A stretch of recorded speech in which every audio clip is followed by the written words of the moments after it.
Estados Unidos anunció que hay un primer acuerdo sobre un posible alto el fuego en Gaza a cambio de la liberación de más rehenes israelíes. Las negociaciones comenzaron en París y continúan en Doha y están a cargo de representantes de Israel, Estados Unidos, Egipto y Qatar. Vamos en breve por más detalles. Soy Jenny Pérez, aquí en Berlín. Destacamos. El gobierno de Israel descartó, sin embargo, detener su inminente incursión sobre la ciudad de Rafah, último enclave de Hamás en Gaza. Sin la liberación de todos los rehenes israelíes, en el lugar hay refugiados, más de 1 millón de palestinos. Hamás mantiene 130 secuestrados desde la masacre en territorio israelí. El gobierno de Ucrania revela la primera cifra oficial de militares muertos en 2 años de guerra, 31.000 efectivos y no 300.000, como anunció Putin, según las palabras del presidente Zelensky. El presidente ucraniano advirtió que las fuerzas ucranianas enfrentan su momento más difícil y repite que la victoria sobre Rusia dependerá del apoyo occidental. Y una multitud se congrega en Sao Paulo, Brasil, en el primer gran acto a favor de Jair Bolsonaro desde su derrota en las elecciones presidenciales de 2022. La cita también se plantea como una muestra de rechazo al gobierno de Lula da Silva.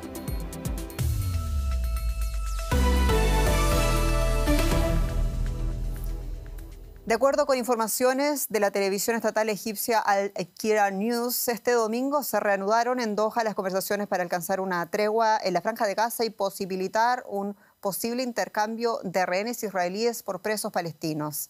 Estas conversaciones son una continuación de las consultas entre los mediadores Israel y Estados Unidos celebradas en la capital francesa este viernes y sábado. Según medios israelíes, el nuevo borrador de un preacuerdo contemplaría una tregua de 6 semanas y la liberación de unos 40 rehenes a cambio de la excarcelación de entre 200 y 300 presos palestinos. Israel informó este domingo que va a lanzar una ofensiva terrestre contra la superpoblada ciudad fronteriza de Rafah en el sur de la Franja de Gaza, ello a pesar de las negociaciones en marcha en búsqueda de una tregua en la guerra contra Hamás. Sin embargo, la eventual ofensiva se podría demorar en caso de que se alcance un alto el fuego. Así lo declaró el primer ministro israelí Benjamin Netanyahu a la cadena estadounidense CBS durante una entrevista. Si no tenemos un acuerdo, lo haremos de todos modos, dijo Netanyahu. Rafah es el último enclave del grupo islamista palestino Hamás. Allí también sobreviven actualmente 1,4 millones de civiles en condición de hacinamiento, según la ONU, organismo que también asegura que la mayoría de la población enfrenta una hambruna masiva. Las condiciones en Rafah son críticas, con escasez de alimentos y medicamentos, según la ONU. Los hospitales están desbordados y, como veremos en el siguiente informe, luchan por mantener con vida a los recién nacidos. Estos bebés deberían estar en incubadoras individuales. Sin embargo, tienen que compartirlas para seguir con vida en esta abarrotada maternidad de Rafah. El resultado, aumento de la septicemia y mortalidad entre los neonatos. En cada turno mueren 2 o 3 bebés. En circunstancias normales habría 1 o 2 muertes al mes. Pero ahora perdemos niños todos los días. Su única culpa es vivir en Gaza.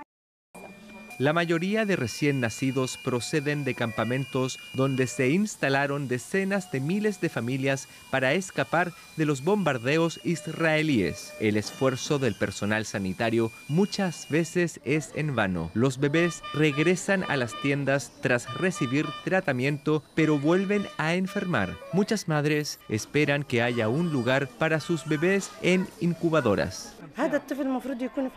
Este bebé de pocos días debería estar en una incubadora que le proporcione calor y seguridad, con medicinas y médicos cerca para tratarlo. Pero debido al número de bebés que llegan, me retienen aquí para estar con mi hijo en lugar de darle una incubadora. Mientras el sistema sanitario de Gaza apenas funciona, Israel continúa con su operativo de respuesta a los atentados terroristas del 7 de octubre. Naciones Unidas advierte de que una ofensiva terrestre en Rafah podría acarrear consecuencias catastróficas para la población gazatí. Y en otro asunto, el presidente de Ucrania, Volodymyr Zelensky, reveló por primera vez este domingo cuántos soldados ucranianos han fallecido en el campo de batalla en los 2 años de guerra con Rusia. Zelensky cifró en 31.000 los soldados muertos en combate. El presidente ucraniano también afirmó que decenas de miles de civiles habrían muerto en las regiones ucranianas ocupadas por Rusia. Y uno de los asuntos que pide el presidente ucraniano a Europa y a Alemania concretamente son las baterías antimisiles Taurus, armamento que hasta ahora el gobierno alemán ha descartado por el riesgo a expandir la guerra. Nuestra enviada especial Carolina Chimoy le preguntó al respecto al presidente. Escuchemos lo que dijo. ¿Qué tanto necesita Ucrania los Taurus alemanes? ¿Y entiende usted por qué Alemania no los entrega?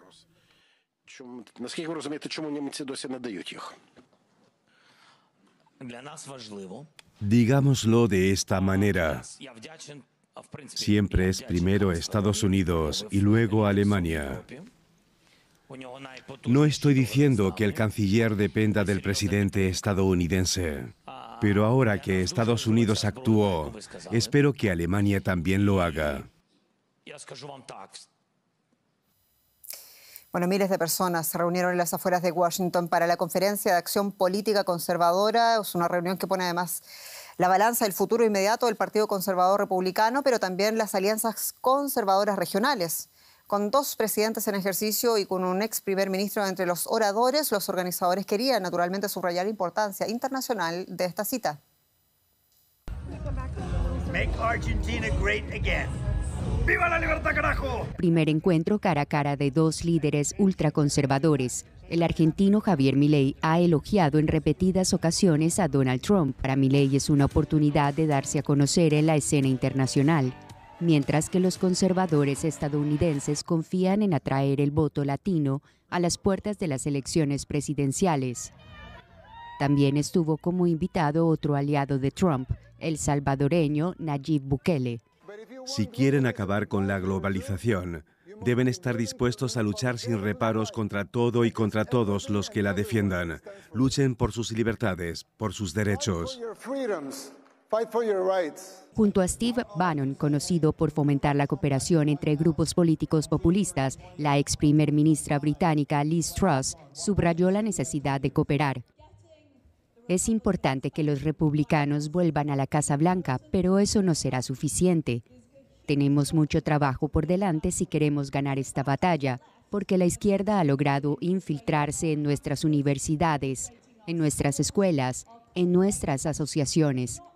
No basta con tomar la Casa Blanca, hay que asegurarse también el Senado. Los asistentes consideran necesario cambiar desde un enfoque nacional a otro más internacional. Hay un impulso internacional. La conferencia se está expandiendo. En Tokio, en Budapest, creo que también en Berlín, en Londres, y sé que así es en Ciudad de México. Se están internacionalizando. Muchos participantes de la comunidad asiática aquí presentes son muy conservadores. En los últimos 5 años, la derecha internacional ha ido estrechando lazos porque nos enfrentamos a similares problemas en nuestros respectivos países. La Conferencia de Acción Política Conservadora, la CPAC, espera sumar el apoyo de otros grupos populistas en su lucha declarada contra el socialismo, el marxismo y la globalización. En Sao Paulo, el expresidente de Brasil, Jair Bolsonaro, puso a prueba su popularidad este domingo, convocando a sus simpatizantes a participar en una movilización de rechazo a las acusaciones de golpismo en su contra. Miles de personas acudieron a la convocatoria del líder ultraderechista en señal de fortaleza política opositora frente al mandatario izquierdista Luis Ignacio Lula da Silva. El exmandatario dijo que busca defenderse de todas las acusaciones en su contra, incluidas las sospechas de haber participado en un plan de golpe de Estado para mantenerse en el poder tras su derrota electoral frente a Lula da Silva en octubre de 2022.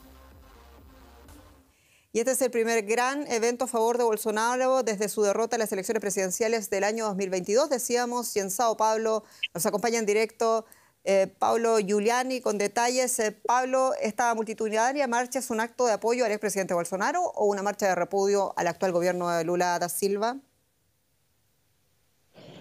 Efectivamente, estamos en la avenida Paulista de Sao Paulo, donde hubo una gran multitud y el presidente Bolsonaro se declaró perseguido por parte del Supremo Tribunal Federal, y hubo una gran novedad en toda su posición política, que fue pedir la amnistía, pedir que el Congreso dé una ley de amnistía para los acusados del intento de golpe de Estado del 8 de enero del 2023, que invadieron la sede de los poderes en la ciudad de Brasilia, en la capital, a una semana de la asunción de Lula.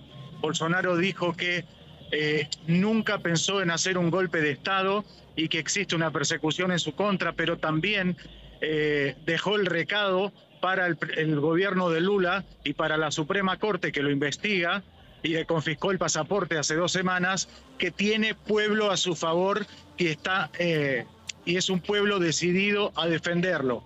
Hay que ver el poder que tiene en el ámbito político el presidente Bolsonaro, pero este domingo ha demostrado en Sao Paulo, en la ciudad más grande de Brasil, que todavía la extrema derecha sigue teniendo capacidad de movilización. El expresidente Bolsonaro está inhabilitado hasta 2030 por fraudes, por delitos electorales, a participar de las elecciones de 2026. Es decir, que ahora se va a dedicar a elegir a uno de sus posibles sucesores para enfrentar al oficialismo liderado por el Partido de los Trabajadores del presidente Lula, y en este año tenemos elecciones municipales.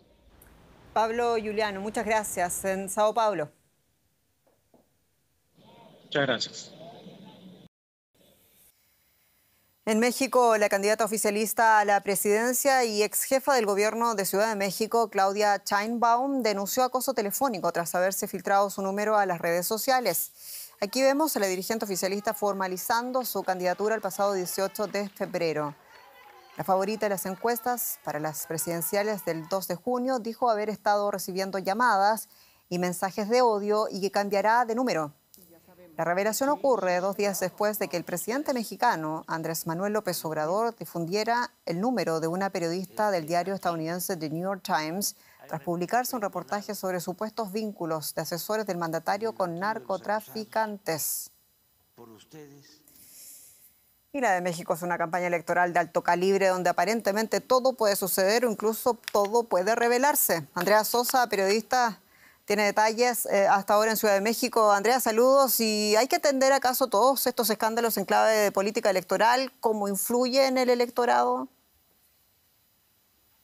Sí, definitivamente esto hay que verlo en clave de política electoral, aunque la polarización ha sido ya un signo de estos tiempos en México, como pasa también en otras regiones del mundo y en América Latina.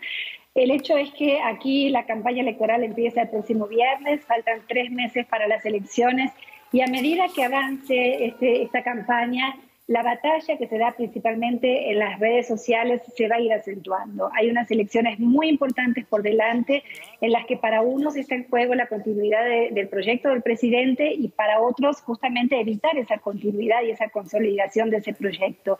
Entonces sí hay que verlo en clave electoral. Estas elecciones tienen la particularidad de que además de las 2 candidatas principales por parte del oficialismo, Claudia Sheinbaum, y por parte de la oposición, Xochitl Gálvez, están ellas enfrentadas entre sí, pero también está como un actor importante el presidente porque él quiere la continuidad de su proyecto. Entonces sí es una elección bastante polarizante. ¿Cuánto puede influir en el electorado? Probablemente en los convencidos va a llevar a una mayor radicalización de posturas, y en el común de la gente hay algunos que directamente, ya tienen sus convicciones o no y no están tan metidos en este juego de las redes sociales, entonces ahí no va a influir tanto, pero sí es un factor que contribuye a una polarización mayor de la campaña electoral. Andrea Sosa Cabríos, muchas gracias en Ciudad de México.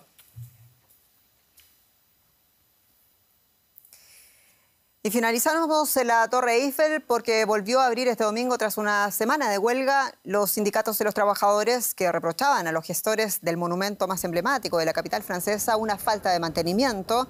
El acuerdo establece una ambiciosa inversión de 380 millones de euros. Unas 100.000 personas se quedaron sin poder subir a esta atracción turística que recibe casi 6,5 millones de visitantes al año.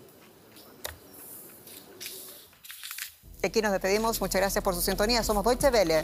Noticias desde Berlín y en español para ustedes. Hasta pronto.